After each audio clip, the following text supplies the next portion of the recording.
Welcome to Coffee with Paul, where your city manager talks about topics that are important to you. Well, welcome this week to another Coffee with Paul. This week I'm joined with Bonny Specker with SDSU, an epidemiologist. And today we're going to talk a little bit about what she does in her career and the information that we provide here weekly through the city, through SDSU and her work, which we greatly appreciate. We'll also let the folks watching this session also know that we do also have a weekly update that's sent out generally on Fridays by Bonny, and we appreciate her professional work throughout the community. She is one of the individuals that the city council listens to about every 2-3 weeks to gain insight into what's going on here locally, nationally, and regionally as they make decisions that impact our ordinances, our businesses, and our residents. So Bonny, talk to us a little bit about what an epidemiologist does. And I'll just have to caveat that with, I just learned this year how to say epidemiology. So I've been working very hard on that. Good job. An epidemiologist is a person who is more interested in the health of a population. If you look at physicians, they're interested in the health of an individual, diagnosing a disease in an individual patient. But an epidemiologist actually is interested in the health of a group of people or a community or a population. They take actually a lot of classes similar to a physician. Like I've had pathology, a lot of biology. So you have a lot of the similar background, but you don't really get into the diagnosis of disease specifically. What you study instead are how to measure disease occurrence within populations or communities, for instance, South Dakota or Brookings. And it's an interesting field. There's all kinds of epidemiologists. There's infectious disease epidemiologists, cancer epidemiologists, because each of those diseases have things that are very unique to it that become, I think you have to consider when you're looking at the epidemiology of something. Sure. So you talk a little bit about South Dakota, and one of the interesting things we often hear is look at the numbers, look at the rates of the new cases that we have, ongoing cases. Can you talk a little bit about the difference, and in your opinion, what we should be looking at here in South Dakota and in Brookings as well? Well, you use these numbers for different reasons, and I do have just a brief presentation here that I think might be helpful. I'm a very visual person, so I like to show how this might be illustrated a little bit better. I know a lot of people have problems with numbers, so sometimes it's easier to show things graphically. And here we have two states, or could be communities. State A that has 10 people. This could be 10 people, or each one of these little figures could represent, 10,000 people. And then you have another state that has 10 times as many people. So there's 100 here, but only 10 here. And if we have people that are sick, and let's say there's 4 of them in each location that are sick, people would look at the number 4 and say, well, this isn't that different between these 2 different locations. But when you look at the rate, they're very different. Here you have 4 out of 10 people being sick, whereas here you have 4 out of 100. So you can see that this population has a much higher incidence of the disease than this population. So that's important when you're trying to figure out, are a lot of people per population getting sick, or is it just the numbers? The numbers are important when you're talking about something like the Department of Health or hospital capacity, because it doesn't matter what the rate is in their situations. The Brookings health system doesn't care so much about rates. They care about actual numbers, because those are what they're going to have to use when looking at bed utilization. So it's a little bit different in that regard, what you use the actual data for. And just to give you an example, I have a little, I'm not that creative in actually showing a map. So this is North Dakota, South Dakota, and Minnesota, kind of relatively close. And if you look at the actual number of COVID cases, this was as of last Friday, you can see that Minnesota has far more cases than South Dakota. But you would expect that based on the differences in the population size. North Dakota has about half of the cases, a little more than half the cases of South Dakota, about a similar population size. But if you look at the rates here, Minnesota with a lot more cases in South Dakota actually has a lower rate of COVID, which means that we are not in as good a shape as Minnesota is when it comes to controlling the disease. Yes, our numbers are a lot smaller, but the risk of that disease is higher in South Dakota than it is in Minnesota. So that's kind of what the difference these things can tell you. What's interesting is that if you look at the actual deaths, South Dakota actually has a lower death rate than Minnesota. So, being an epidemiologist, I think, okay, there's a higher case rate in South Dakota than Minnesota, but a lower death rate. Why is that? And that could be because perhaps the people in South Dakota are younger than the people in Minnesota. So you might want to adjust for the age differences in the population to see if that is what's causing this difference. Or maybe somehow the disease is more severe in Minnesota than it is in South Dakota.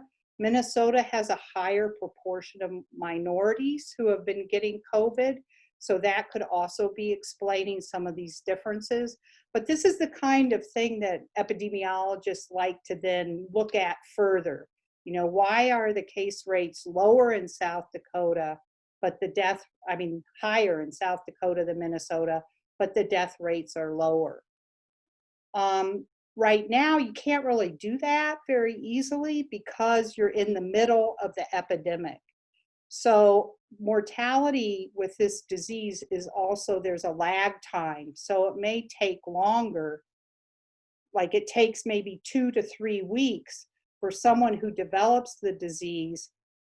If they're going to not make it, that there's a time difference, but you get the outcome of death will be later by a couple weeks. That also could be explaining the difference between Minnesota and South Dakota.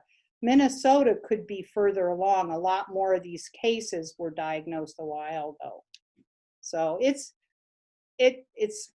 kind of an interesting, I like the field because it's kind of like detective work trying to figure out what's doing this to the numbers. Yeah, it's interesting that you have to dive deeper into the numbers to truly understand the story, and of course dive deeper into the data to really bring that story forward, because I didn't realize it till now, looking at the number versus the rate, what the difference in the story actually tells. One of the questions that we had this week was on the mobility rate and report that's included in your report that we update daily on the city's website and social media. Can you tell us a little bit more about what that mobility report means and how to identify and maybe some of the key indicators you see within that report? Sure, and let me find that.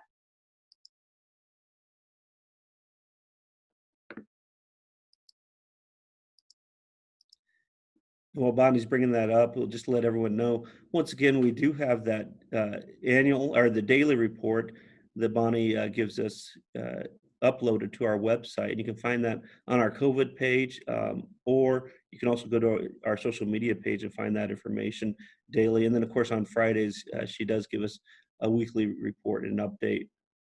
And it looks like we have the mobility data up before us right now. Right, this is the mobility data for South Dakota, and I try to update this every week. It is data that is supplied by Google. The website for that you can look at this data is given down here at the bottom of the slide. And they give it not just for South Dakota, but for every county within South Dakota. And what I can explain is that the time, this residential one, the one that's in white, this is an indicator of the amount of time that is spent in homes. And Google collects this data off of people's cell phone. If you have your location service turned on, if you ever use Google Maps, any of the Google features, there is a location service option, where they need to know your location in order to do Google Maps for you. And so they can track the actual location of where all these cell phones are. And this is saying these people are spending time in their home, okay? This is a percent. And what they're comparing it to is the month of January. That's their baseline. So you can see that, back here, this is in February, people are pretty much staying in home as much as they were in January. And then in the middle of March, when the schools closed and all those things happened, more people started staying in their homes. So this percent went up so that about 20-25% increase in the amount of time people spent in their homes. Now, these other areas, the retail and recreation, the transit stations, which includes gas stations, rest areas, then you have grocery and pharmacy, workplaces. Those are not time. What they use there are actual visits. So if I pull up to, say, the gas station, and that is, counted by Google as a visit. So these are the changes in the number of visits to those different locations since that baseline in January, or relative to that baseline. And you can see some funny things here, like this big drop. This is workplace time. And even back here, this is, I think, Easter. So a lot of people, didn't go places on Easter. Things are closed, so all these dropped. This is Memorial Day, 4th of July. So people, vacations, you see these blips. This average non-residential, I actually calculate that. I download these data from the Google website into an Excel file, and I calculate an average of everything that's not residential. So just to get in, so that I can just look at the yellow and the white lines, and that is giving me a better indication of, and I don't have to look at so many lines. There also is a park variable that I didn't include in here because it goes way off the charts. It's like 500% increase. So, but that's compared to January, right? You wouldn't expect a lot of people out, and that's state and national parks. There are just not a lot of people there in January in South Dakota. Google does do a lot to make sure that these data are anonymous.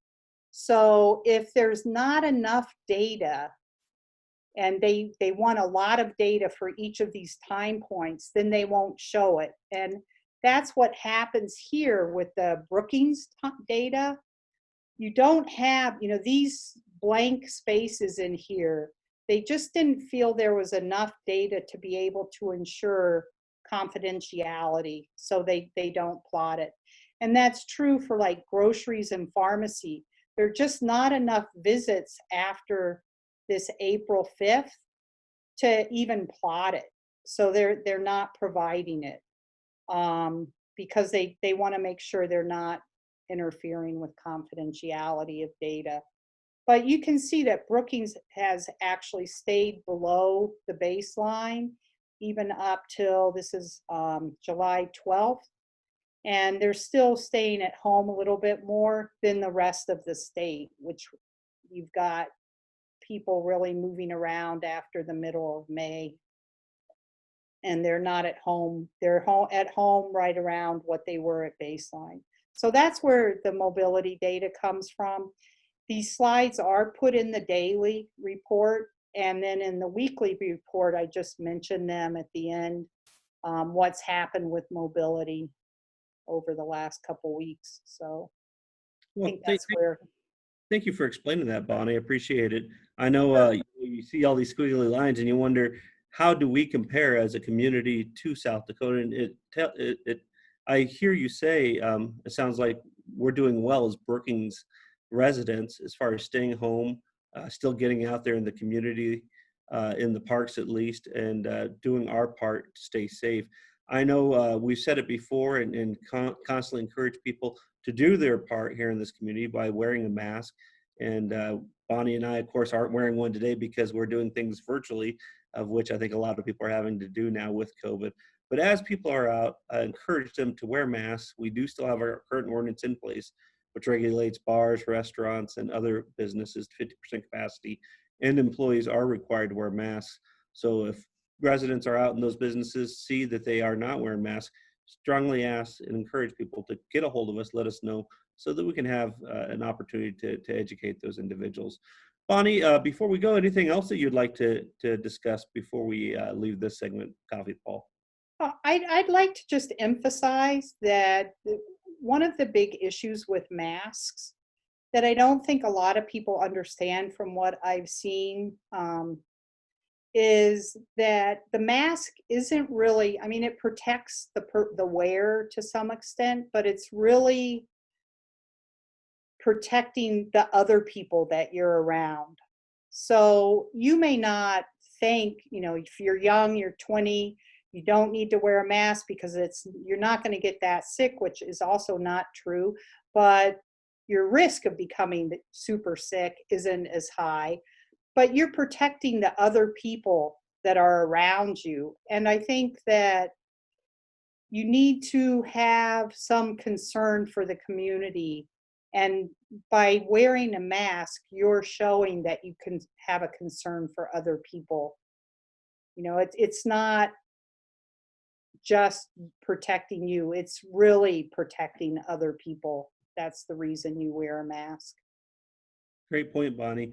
Before we leave, I do hear oftentimes people talk about different information from different sources. They heard this here nationally, this here regionally, based on all the information that's out there. Can you tell us a little bit of a difference between maybe what you might hear from an epidemiologist and maybe a healthcare professional? And I know you talked a little bit about this at the very beginning, but maybe just a little bit before we take off, because there is so much information out there.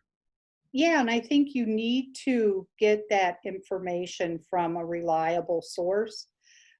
Almost all of the journals right now that are publishing the most up-to-date findings are open. You don't need a subscription to them. You have the Journal of the American Medical Association just had an excellent article about mask wearing, sort of a review. And that's a link that maybe you might want to put up on the website, but that anyone can access those articles. And so if you're out there Googling, make sure you're going to valid sites for your information. The CDC, the Department of Health, Mayo Clinic has an excellent website. Go to the actual studies that they're referencing and look at those, and usually the abstracts, which is the brief summary up at the top of these scientific papers, they're written for anyone to be able to interpret for the most part. So I think that you need to be wary of your source of data, because there are a lot of sort of conspiracy type false data, and some that aren't probably to the level of conspiracy, but still quite questionable. So it's sad. There needs to be some way of, people leave it up to the individual to determine how valid it is, but I think the public needs to learn to trust the medical journals and the public health journals on these issues. Yeah, well, thanks again, Bonnie, for joining us today. Once again, Bonny Specker with SDSU. I appreciate the university's help with this information as well. Bonnie is once again one of the individuals that the city council listens to on a regular basis, including other medical professionals throughout the community. We update her information daily on our website, and of course, we have a weekly detail of what's going on here regionally across the state, and of course, more locally through Bonnie as well. Appreciate everyone joining us today for Coffee with Paul. Continue to send in those questions and continue to look forward to that information that you provide us daily, Bonnie. Once again, thank you for all your work. Thank you. Have a good week. Stay safe. Thank you.